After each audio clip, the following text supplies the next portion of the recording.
जम्मू कश्मीर के पहलगांव में हुए आतंकी हमले से पूरे देश में आक्रोश है। लोग काफ़ी ज़्यादा गुस्से में भी हैं। लोगों का गुस्सा साफ तौर पे जायज़ है। कई राज्यों में प्रदर्शन भी हो रहे हैं। वहीं भारत सरकार ने भी अपना कड़ा रुख अपना लिया है। इसी मुद्दे पर बात करने के लिए हमारे साथ मौजूद हैं प्रांत के सह संयोजक BL सिंह जी, महानगर के सह संयोजक दिनेश कुमार त्यागी जी, माँ गुरु माँ उषा जी, सलाहकार आचार्य शुभेश शर्मन जी। आप सभी लोगों का बहुत बहुत स्वागत है संगम टॉकीज में। आपको क्या लगता है शुभेश जी, कैसे हुआ, क्या करना चाहिए इसके लिए? जब सबसे पहले तो मैं उन दिवंगत आत्माओं को अपनी श्रद्धांजलि अर्पित करूंगा जिन्होंने ऐसी विषम परिस्थिति में भी अपने संस्कार को नहीं छोड़ा, अपने धर्म को नहीं छोड़ा, अपनी भाषा को नहीं बदला, अपनी भारतीयता को नहीं छोड़ा। जब कोई कुत्सित मानसिकता के साथ में कोई व्यक्ति कार्य करता है तो वो ये सब भूल जाता है कि वो क्या कर रहा है। उसका उद्देश्य, मुझे नहीं लगता आतंकवाद का कोई अच्छा उद्देश्य होगा। सारा विश्व जानता है, सारा विश्व इस तरीके की घटनाओं से पीड़ित भी है। तो उनके, और आप एक और विचार करिए कि इतने वर्षों के संघर्ष के बाद भी 1 इंच जगह में कोई परिवर्तन नहीं आया। हासिल क्या हुआ? संघर्ष, हजारों मौतें, हजारों लोगों के जीवन चले गए। जब मृत्यु आती है तो वो ये नहीं पूछती कि कौन है, वो तो आ ही जाती है। लेकिन ये जो हुआ, इतना, जितना इसकी निंदा की जाए, जितना अब इसके लिए कठोर से कठोर शब्द हम प्रयोग कर सकते हैं, और हमारी सरकारें, अपना सारा देश नहीं, सारा विश्व देख रहा है कि सरकारों ने किस प्रकार के निर्णय किए हैं। सख्त तो होना पड़ेगा। जीरो टॉलरेंस की जो सिद्धांत है, किसी की भी जीवन से खेलने का अधिकार किसी को नहीं है। एक स्वाभाविक मृत्यु के जीवन में सब कामना करते हैं, लेकिन जो अस्वाभाविक है, जो किसी योजना के तहत की जा रही है, वो कभी भी किसी भी रूप में स्वीकार नहीं है। किसी योजना के तहत, सिंह साहब आप क्या कहते हैं, क्या योजना कर रहा होगा? कैसे उन्होंने इसको प्लान किया होगा? कैसे उन्हें लगा होगा कि ये सबसे आसान टारगेट हो सकता है? स्पष्ट बताना चाहता हूं कि हमारी कुटुंब व्यवस्था को उन्होंने देखा कि कुटुंब व्यवस्था भी मजबूत नहीं हुई है। कुटुंब व्यवस्था में एक निडर कुटुंब व्यवस्था होती है। 100 साल से हम उस विरासत को प्राप्त करने के लिए राष्ट्रीय अवधारणा पर काम कर रहे हैं। शताब्दी वर्ष है, सरकारें देश की अवधारणा पर काम कर रही है, और उसके अंतर्गत जो भी उनको करना है वो कर रहे हैं, और आप पिछले दिनों भी करते रहे हैं, आगे भी करते रहेंगे। अब हमें तैयार हो जाना चाहिए कि स्वयं अब जाग कर परिवार को भी जगाना चाहिए, तब कुटुंब जगेगा और समर्थ कुटुंब व्यवस्था लाना पड़ेगा। मैं बताना चाहता हूँ, आपको याद दिलाना चाहता हूँ, 4000 लोग वहाँ पर थे जब घटना हुई थी। अगर हमारी समर्थ कुटुंब व्यवस्था रहती, मतलब निडर भी उसमें एक है, निडरता होती, तो 4000 लोग कूद पड़ते, 4 को कुचल के मिट्टी में मिला देते। ऐसे ही पूरे राष्ट्र में विरासत हमारी थी पहले, 1000 साल से पहले, 40 पीढ़ी से पहले कभी भी किसी की हिम्मत नहीं है कि इस टाइप की घटना कर सके। उसी को फिर से लाना, 100 साल में हम इतना जड़ मजबूत कर दिए हैं राष्ट्रीय अवधारणा की, कब एकदम से शताब्दी वर्ष में हमको समर्थ कुटुंब बनाना पड़ेगा, और आगे से कभी भी ऐसी दुर्घटना हो ही नहीं सकती। गुरुमा, आपका क्या नजरिया है? आपको क्या लगता है कि किस तरीके से जो है इसके लिए प्लानिंग की गई? सिर्फ हिंदुओं को टारगेट किया गया, सिर्फ हिंदुओं के नाम और जाति पूछ के उन्हें गोली मारी गई? तो आपके दृष्टिकोण से ये कितना बड़ा है और किस हिसाब से आप इसको देखती हैं अपने दृष्टिकोण से? इसमें अगर आप बात करें व्यक्तिगत दृष्टिकोण, इसे हम व्यक्तिगत दृष्टिकोण में नहीं ले सकते। ये राष्ट्र का प्रश्न है। तो ये मेरा नहीं, पूरे राष्ट्र का दृष्टिकोण है कि ये जो घृणित और निंदनीय घटना हुई, ये इसको आप हिंदू मुस्लिम के अर्थ में ना देखें। आप कह सकते हैं कि ये धर्म और अधर्म का युद्ध है। कौन सा ऐसा धर्म है जिसके अंदर निरीह बेकसूर लोगों को मारने की शिक्षा दी जाती है, या वो धर्म अलाउ करता है कि आप निहत्थे निरीह लोगों को जाकर नपुंसक व्यक्तियों की तरह, इसको आप नपुंसक का नाम नपुंसकता का मैं इसलिए दूंगी कि अगर आप वाकई हिम्मती हैं तो हथियार दे के देखिए ना।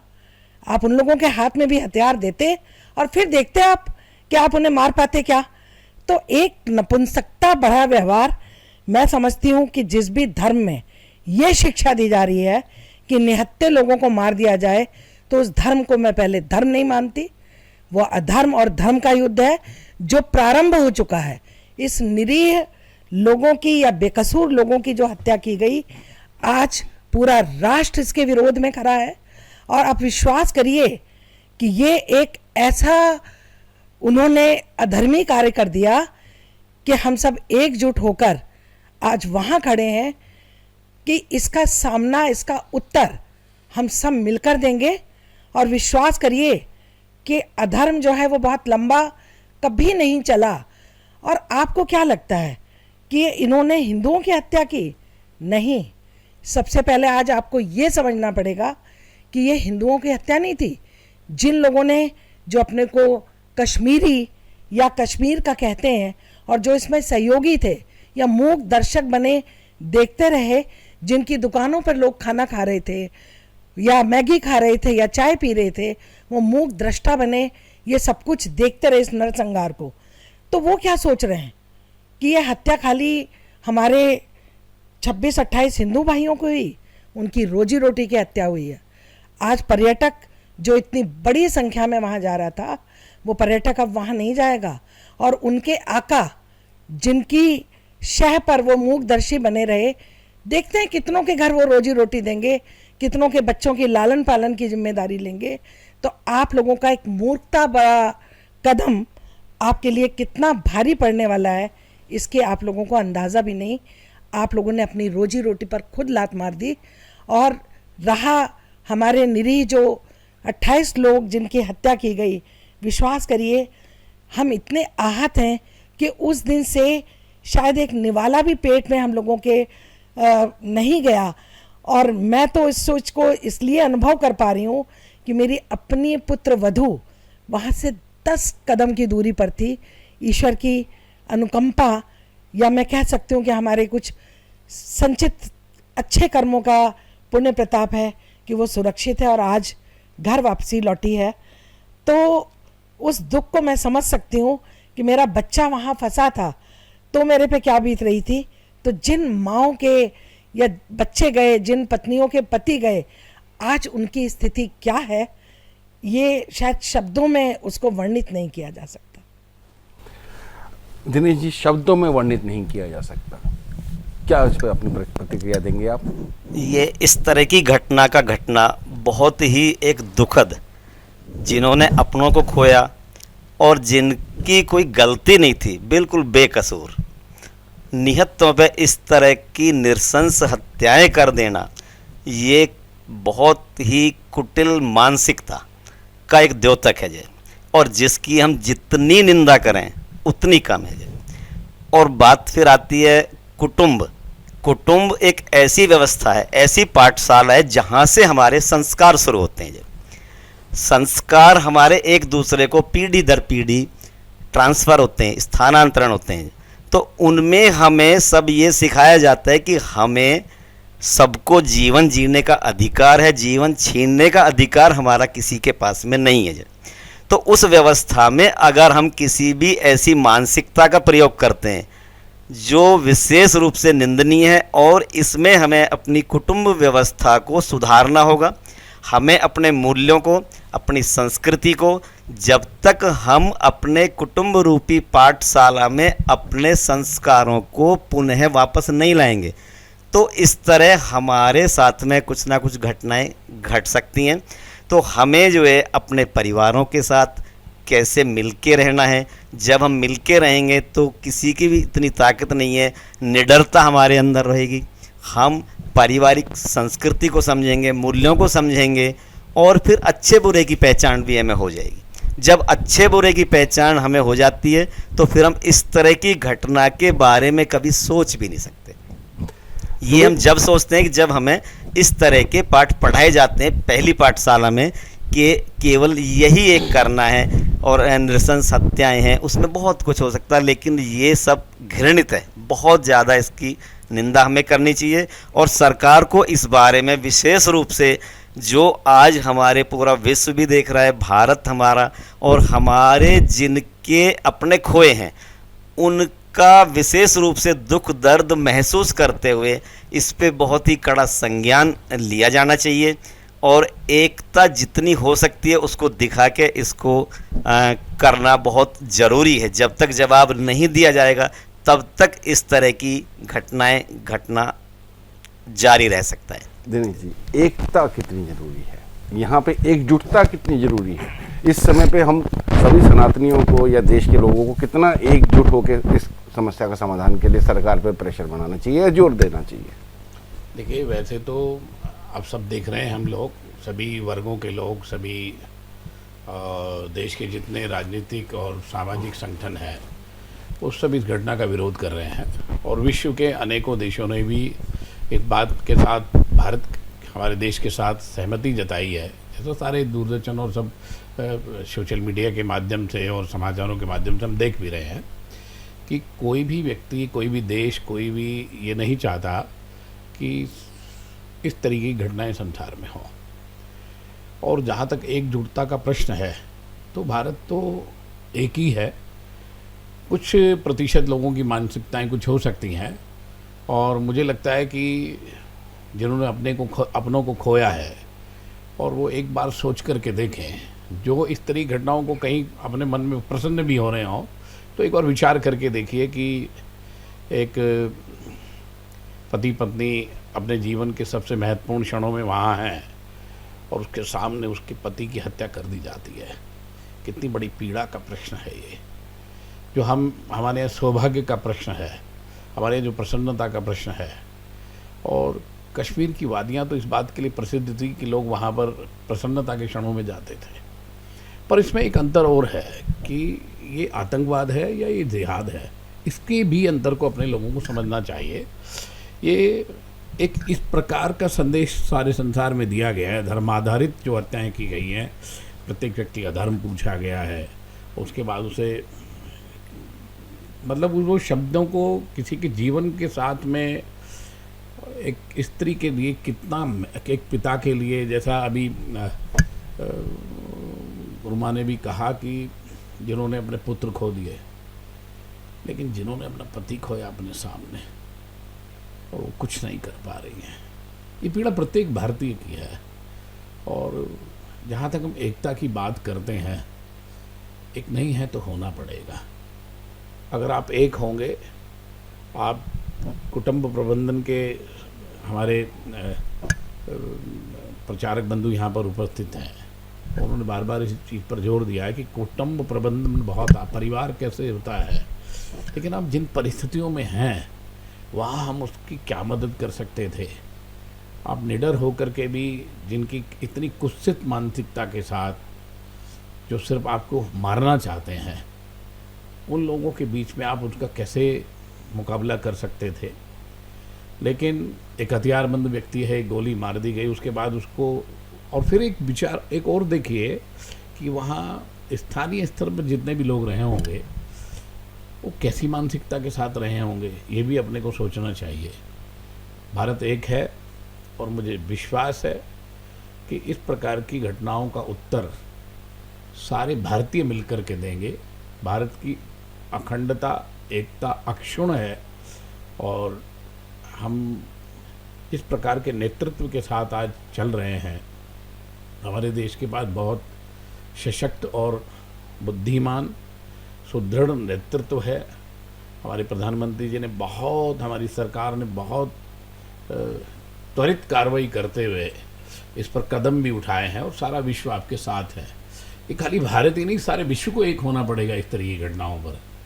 अगर आप एक नहीं होंगे तो आप कहीं भी सुरक्षित नहीं हैं, आप अपने घर में भी नहीं है और बाहर भी नहीं है। ये बहुत सोचने की बात है कि ऐसी घटनाओं को रोकने का तरीका क्या होना चाहिए। हम बहुत सहिष्णुता के साथ सब कुछ सहन कर रहे थे, लेकिन आज वो स्थितियां बदल गई हैं।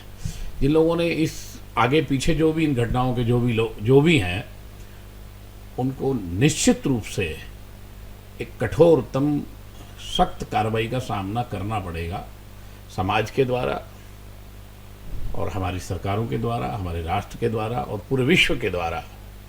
क्योंकि नफरत को आप बहुत देर तक लेकर के नहीं चल सकते। अभी अंदर इतनी पीड़ा है कि जिनको शब्दों में प्रकट नहीं किया जा सकता। आप सोचिए ना कि एक स्त्री का पति उसके बराबर में गोली खा करके लेटा, और वो क्या करे, क्या उस विषम परिस्थिति में उसके साथ क्या हुआ होगा। आज सारा राष्ट्र, सारा देश, एक एक व्यक्ति उस पीड़ा को महसूस कर रहा है अपने घर में। जितनी बार टीवी पर वो दृश्य देखा जाता है, जितनी बार वो दृश्य टीवी में देखा जाता है, मन में एक क्रोध के साथ साथ करुणा भर जाती है। क्रोध हम के उस बहन साथ की साथ कैसे मदद करें वहां तक जाकर के, हम उस बेटी को क्या दे सकते हैं, हम उसको कैसे उसकी सहायता करें। ये प्रत्येक भारतीय सोचता है आज। और यही जो शक्ति है, ये भारतीयता की शक्ति है, ये मेरे राष्ट्र की शक्ति है। इसलिए इसका जवाब भी मिलेगा और एकता के साथ मिलेगा और मजबूती के साथ मिलेगा। सारा, हमारे प्रधानमंत्री जी ने कहा है, सारा विश्व देखेगा कि उनके साथ क्या हुआ।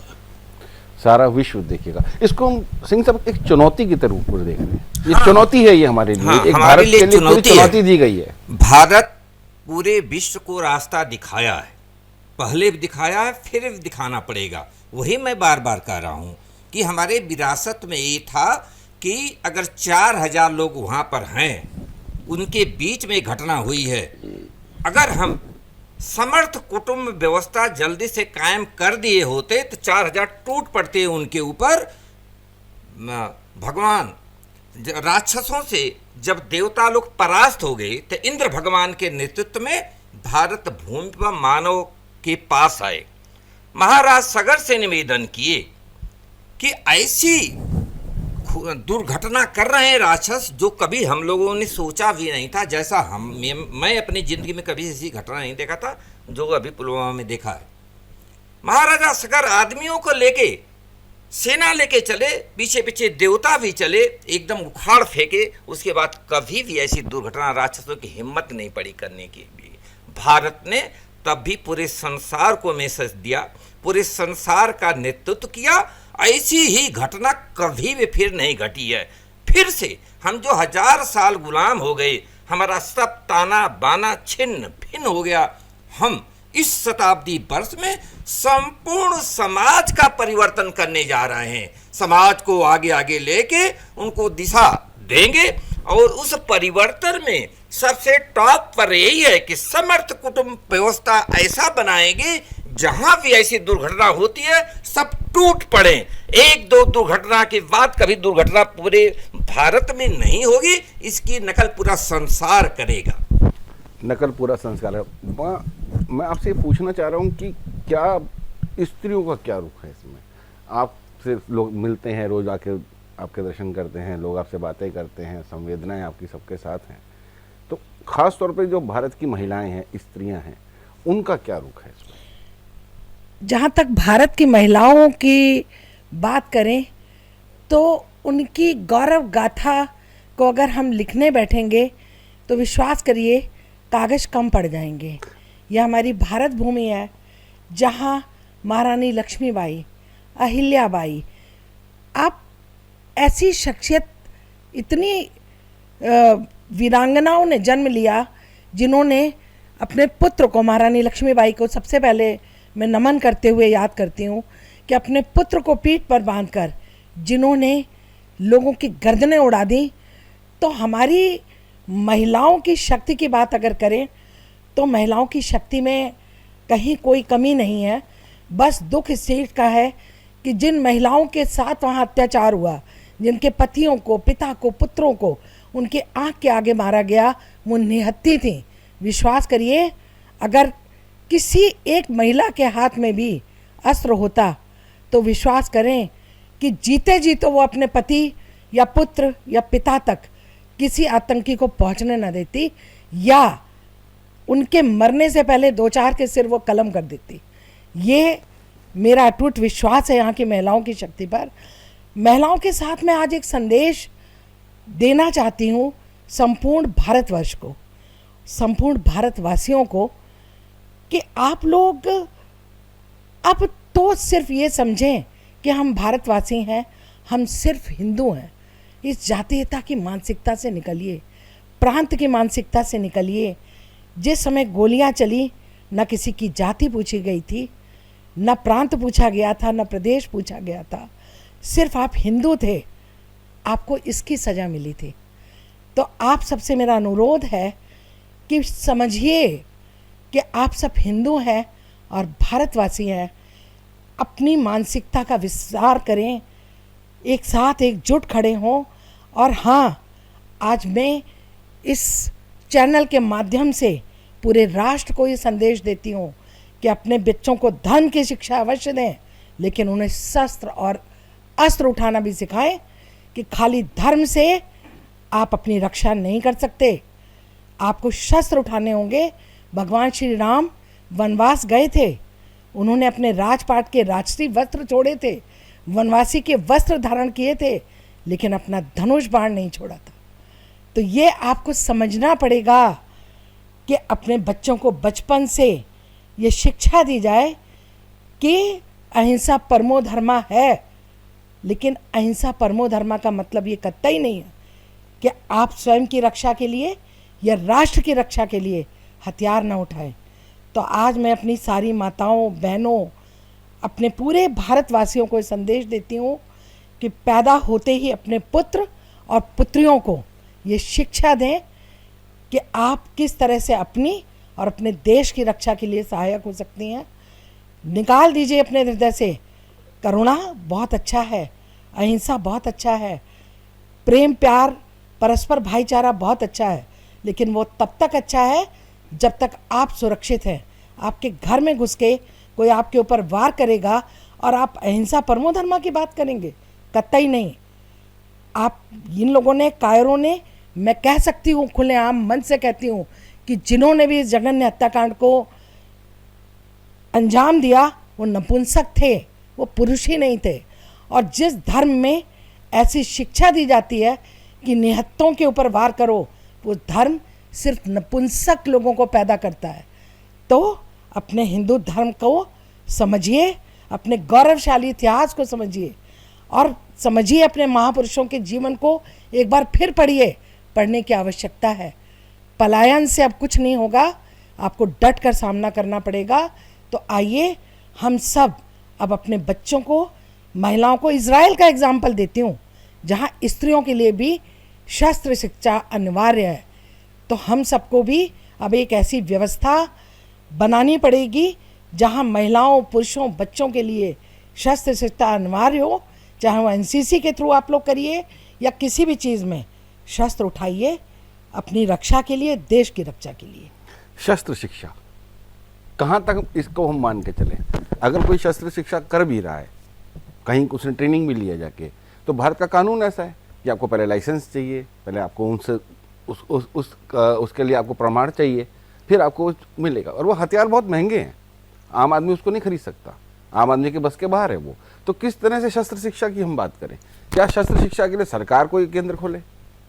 कैसे हम इस समाज को शस्त्र से, वही जो हमारा समाज है उसमें शस्त्र लेकर आए? और शस्त्र का दुरुपयोग भी हो सकता है, जरूरी नहीं है कि वो गुणी व्यक्ति के हाथ में हो, अपराधियों के हाथ में भी हो सकते हैं। इसको हम किस तरह से देखेंगे? इसके लिए सरकार को विशेष रूप से कोई नीति निर्धारण करके कार्य किया जाए। और एक कहावत भी है, सठे साठियम समाचरेत, कि दुष्ट को दुष्ट की भाषा में जब तक जवाब देना हम नहीं सीखेंगे या नहीं सिखाया जाएगा। हम किसी का बुरा नहीं चाहते, किसी को गलत हम बताते नहीं हैं, लेकिन ये भी नहीं होना चाहिए कि फिर कोई भी कभी भी हमारे साथ दुष्टता करे, हमारे समाज के साथ दुष्टता करे, या इस तरह का दुष्प्रचार या दुष्भावना के तहत किसी को जनहानि पहुंचाए, तो वो कभी भी बर्दाश्त नहीं करना चाहिए। जी, हमें दुष्ट का जवाब दुष्टता से ही देना आना चाहिए। और इसके लिए सरकार का बहुत बड़ा रोल है, क्योंकि कोई भी व्यवस्था, कोई भी पॉलिसी जब बनानी होती है तो उसको पूरे भारत, पूरे कुटुंब और विश्व को ध्यान में रख के बनाई जाती हैं, और उसका प्रभाव ऐसा हो कि वो कहीं ना कहीं बहुत कारगर हो और इस तरह की घटनाओं की पुनरावृत्ति ना हो। क्योंकि अभी गुरु माता हमें बता रही थी कि उनके बेटे की जो बिटिया बहू हैं, तो वो भी वहाँ मौके पे थी, तो हमें सुन के ही बहुत ऐसा लगा। और जिन्होंने उसको फेस किया, जिनका नुकसान हुआ, ऐसा नुकसान जिसकी कभी भरपाई नहीं हो सकती, तो हम यही सरकार से चाहते हैं, यही अपने समाज से, विश्व से चाहते हैं कि सब एक हों, संगठित हों और इस तरह की घटनाओं का कैसे डटकर मुकाबला हो, उस पर ठोस नीति निर्धारण करके उसको तरीके से लागू किया जाए। यही मेरा एक संदेश रहेगा। गुरुमान, जैसे दिनेश जी ने भी बताया कि हम कुछ कर सकते हैं शस्त्रों को लेके, जैसे अभी बात चली कि शस्त्र से हमें का भी अभ्यास होना चाहिए, हमारे लोगों को शस्त्र की भी हमें जानकारी होनी चाहिए, महिलाओं को भी शस्त्र की जानकारी होनी चाहिए, पुरुषों को भी शस्त्र की जानकारी होनी चाहिए। तो शस्त्र को हम कैसे रखेंगे, हम कैसे अपने पास रखेंगे? इसके लाइसेंस चाहिए, उसको खरीदना पड़ेगा, उसकी केयर टेकिंग है, हर आदमी उसको नहीं खरीद सकता, और हर आदमी के हाथ में शस्त्र हो ये भी कोई बहुत अच्छी बात नहीं है, जो कि सभी लोगों की मानसिकता अलग अलग होती है। उस शस्त्र का दुरुपयोग भी हो सकता है समाज के अंदर, वो एक समाज के लिए हानिकारक भी हो सकता है। इस विषय पे आप क्या कहती हैं? देखिए, आपका प्रश्न बहुत अच्छा है। शस्त्र की बात अगर करें तो क्या पहले बंदूकें होती थी? नहीं, तलवारें होती थी। और आजकल चूंकि मैं एस्ट्रोलॉजर भी हूँ, तो आपके पास शस्त्र और अस्त्र दोनों रखने के बहुत सारे तरीके हैं। वास्तु में जगह जगह तलवार रखने का प्रावधान है, अलग अलग दिशाओं में तलवारें रखने का प्रावधान है, खंजर रखने का प्रावधान है। आप अपने किचन में बड़े साइज के चॉपर, चाकू रख सकते हैं। तो मैं नहीं समझती कि आपको बाहर से कोई बहुत शस्त्रों का इंतज़ाम करना है। और तलवार तो आप सब चला सकते हैं, किसके हाथ में इतनी दम नहीं कि कोई आता ताई आपके आगे खड़ा हो तो आप उसकी गर्दन कलम ना कर पाएँ। तो आपको कुछ चीज़ों के लिए अपनी रक्षा के साधन या तरीके आपको खुद ढूंढने होंगे। मैंने एक तरीका आप लोगों को बहुत सहज भाव से बताया कि कुछ लोगों के धर्म में मांस भक्षण का वो अच्छा मानते हैं, या उनका खाना है वो, तो मांस भक्षण के लिए उनके पास कितने बड़े चाकू होते हैं जिससे वो 1 मिनट में हड्डियां तक काट देते हैं। तो क्या हमारे ऊपर कोई बंदिश है अगर हम उसी तरह के चाकू अपनी सब्जी काटने के लिए रसोई में ले आए? और वास्तु के हिसाब से अगर आप अपनी वास्तु सम्मत दिशा में एक तलवार रखते हैं म्यान के अंदर, तो आप बताइए आपको कौन रोक सकता है? कोई नहीं रोक सकता। हाँ, सिर्फ शस्त्र रखने से आपके अंदर साहस नहीं आता, आपको शिक्षा देनी होगी अपनी संतान को, आपको शिक्षा देनी होगी अपने बच्चों को। मैं खासकर स्त्रियों से ये बात कर रही हूँ, अपनी महिला शक्ति से ये बात करनी हो कि माँ बच्चे की प्रथम पाठशाला होती है। तो बच्चे को धर्म भीरू ना बनाए, बच्चे को धर्म की शिक्षा दें, लेकिन साथ में अपने पूर्वजों की गौरव गाथाएं भी सुनाएं कि किस तरह उन्होंने अपनी आन बान शान की रक्षा के लिए, देश की रक्षा के लिए, धर्म की रक्षा के लिए लोगों का सिर उड़ा दिया था, या उन्होंने ये नहीं देखा था कि उस समय उन्होंने कितनों को मारा। आप अपने धर्मशास्त्रों में जाइए, दुर्गा माँ, काली माँ, आप बताओ कौन सी ऐसी हमारी देवी शक्ति है जिसके हाथ में अस्त्र नहीं है? सबके हाथ में अस्त्र हैं। तो ये मानसिकता से बाहर निकलिए कि अस्त्र उठाना गलत है या ये अनैतिक है। नहीं, अपने धर्म की रक्षा के लिए, अपने देश की रक्षा के लिए, अपने सतीत्व की रक्षा के लिए, अपनी सम्मान की रक्षा के लिए अगर आपको किसी का सिर उसके धड़ से अलग करना पड़े, तो इतनी दम हर स्त्री के हाथों में होनी चाहिए कि वो 1 सेकंड में उस सिर को कलम कर दे। और फिर से आज वो हम उस जगह खड़े हैं, या वो वक्त आ चुका है कि अब हमको वाकई अपनी अंदर की, अपनी धर्मशास्त्र, अपने पौराणिक संस्कृति की ओर जाना पड़ेगा, जहाँ की स्पष्ट लिखा है। हर धर्मशास्त्र को आप उठाएंगे जिसमें लिखा है कि धर्म की रक्षा के लिए या अपने स्वयं की रक्षा के लिए अस्त्र उठाना मान्य है, उसकी हमें शास्त्र भी अनुमति देता है। तो आप सब अपने बच्चों को अस्त्र उठाने की शिक्षा अवश्य दें।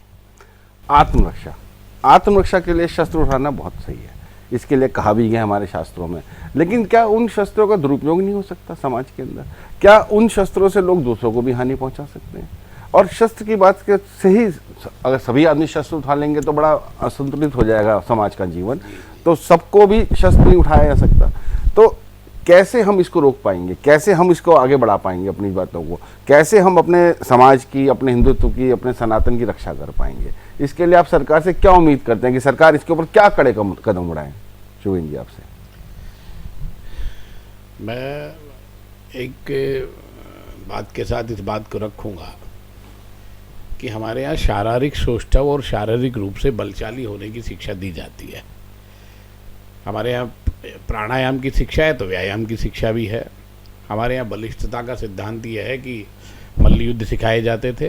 पुरानी परंपराओं में मल्ल युद्ध योद्धा होते थे और वो शारीरिक रूप से इतने शक्तिशाली होते थे कि वो सहज में किसी के कंट्रोल में भी नहीं आते थे। और ये शिक्षा खाली पुरुषों के लिए नहीं थी, हमारे यहाँ नारी शक्ति के लिए भी और महिलाओं के लिए भी शिक्षा की परंपरा रही है। फिर आप देखिए कि मार्शल आर्ट एक शब्द आप हम सब लोग जानते हैं, जिसमें कुंग फू से लेकर के कराटे और जो है इस प्रकार के शारीरिक सौष्ठव की शिक्षा दी जाती थी। और हमारे यहाँ मल्ल युद्ध कहा जाता है उसे, शरीर को बलशाली बनाने के लिए। और जब शरीर शक्तिशाली होता है तो उसमें एक विशिष्ट ऊर्जा होती है। जैसे आपने एक बात और कही इसमें कि शस्त्र का दुरुपयोग भी होता है, तो इस सही मायने में जो लोग कर रहे हैं ये शस्त्र का दुरुपयोग ही तो है, सारा विश्व देख रहा है। जिस व्यक्ति ने AK-47 बनाई थी वो आत्मरक्षा के लिए बनाई थी, सुरक्षा के लिए बनाई थी, लेकिन वो आज सबसे बड़ा खतरनाक हथियार बन गया है। सारे विश्व के लोग उससे पीड़ित हैं, उस प्रकार के हथियारों से। इस संसार को जितना खतरा कम जो है आकांक्षाएं रखने वाले और उपेक्षाओं रखने वाले लोगों से है, उससे कहीं ज़्यादा आकांक्षाएं और उपेक्षाएं रखने वाले लोगों से है।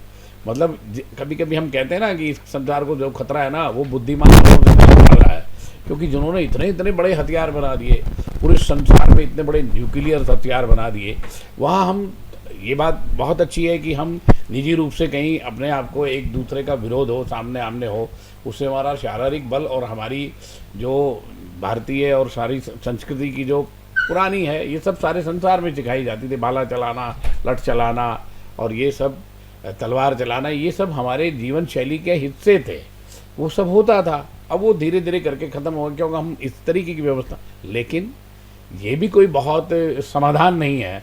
अगर शस्त्र प्रत्येक व्यक्ति को दे दिया जाता तो फिर सेनाओं की आवश्यकता कहाँ है, सुरक्षा एजेंसियों की आवश्यकता कहाँ पर है?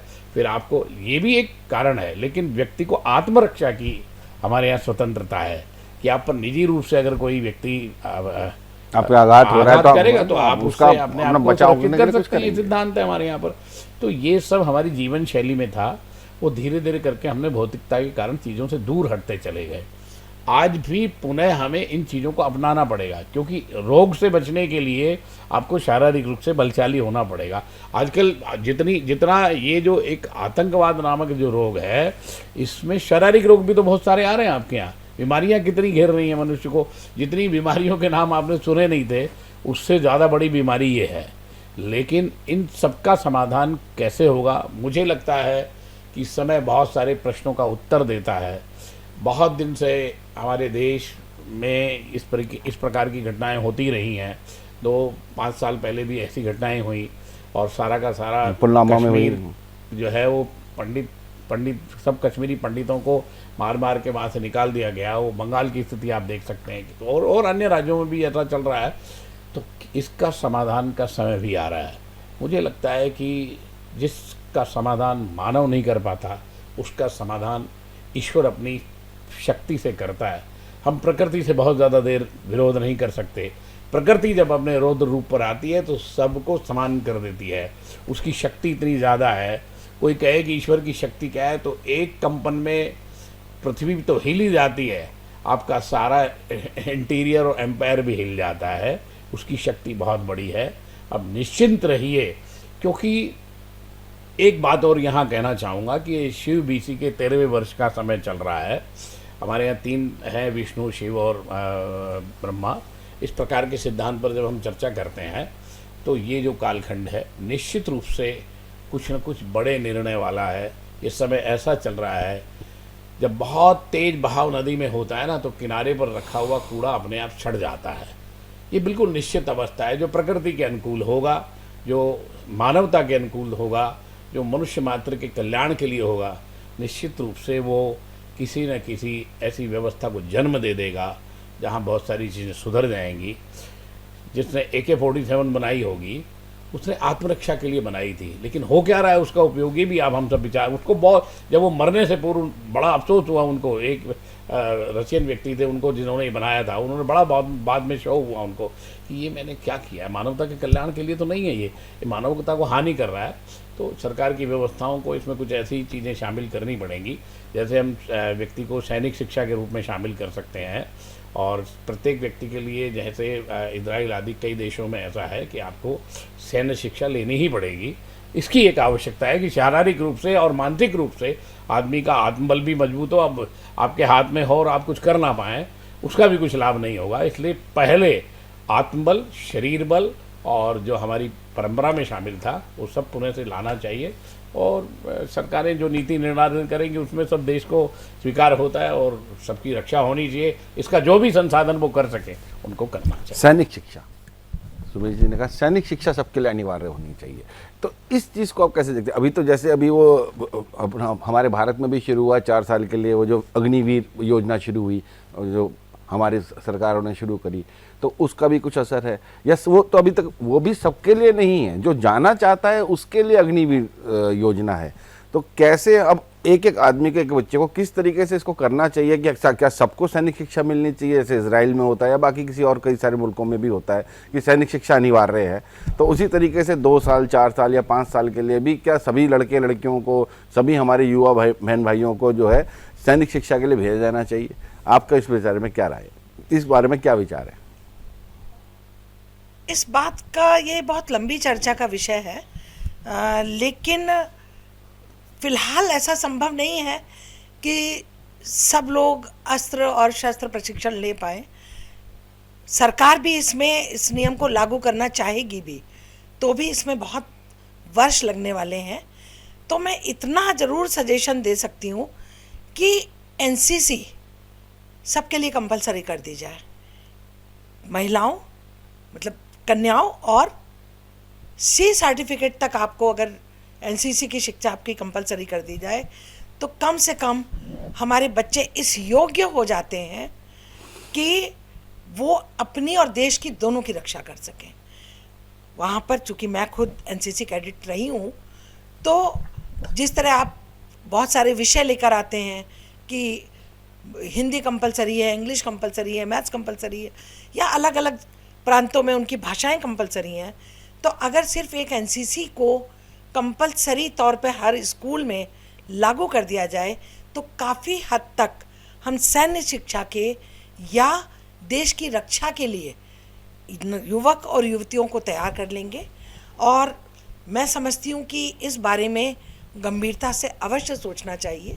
और साथ ही सैन्य शिक्षा की बात करें तो बहुत से ऐसे भी हमारे बीच में परिवार हैं जिनके बच्चे स्कूल ही नहीं जा पाते, तो NCC वहाँ तक भी नहीं पहुँच पाएंगे।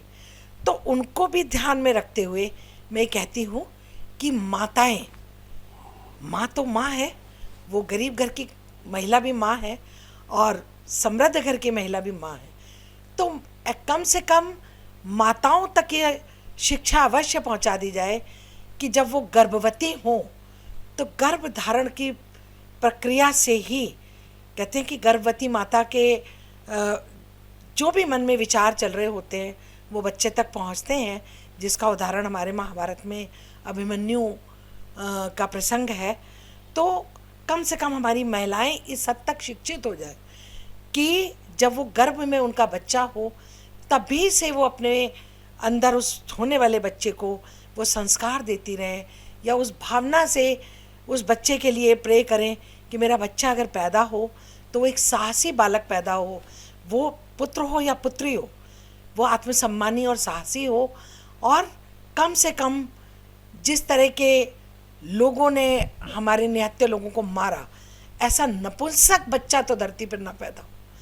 तो मैं आज बहुत दुख के साथ उन सारे जो शहीद हुए हमारे यहाँ के लोग, मैं शहादत ही बोलूँगी कि उन्होंने जो ये जघन्य कांड किया, तो जितनी भी मृत्यु हुई वो सामान्य मृत्यु नहीं थी, वो शहादत थी। कहीं देश के लिए मैं उसको शहादत में उसका नाम ले सकती हूँ। तो मैं सबसे हाथ जोड़ के विनम्र निवेदन करूँगी कि आप सब अपने अंदर इतनी शक्ति लाएं, महिला शक्ति। हमारे माननीय प्रधानमंत्री जी जिन्होंने ऐसे साहसिक कदम उठाए और ऐसे कठोर निर्णय लिए कि कहीं हम किसी के गए हुए व्यक्ति को नहीं लौटा सकते, उसका दुख कम नहीं कर सकते, लेकिन जो समस्त भारतवासियों को दुख था उन नृशंस हत्याओं का, कहीं हमने थोड़ी ठंडक या थोड़ा एक ठंडक का पाया अपने हृदय पर, उस शीतलता को अनुभव किया उनके इस निर्णयों के साथ। तो मेरी सबसे अपने देश की सरकार से ये विनम्र निवेदन है कि वो इस दिशा में अवश्य कुछ कार्य करें कि हम सब तक, पूरे देश तक, सब स्कूलों तक एटलीस्ट ये शिक्षा सब पुत्र और पुत्रियों के लिए अनिवार्य लागू हो जाए कि वो आत्मरक्षा तक के लिए तो शिक्षित हो जाएं। और विश्वास करिए, अगर उन्होंने अस्त्र और शस्त्र उठाना सीख लिया तो हमारे देश के लिए हम कितने सैनिक तैयार कर रहे हैं वो अकल्पनीय है, मतलब उसको हम सोच भी नहीं सकते।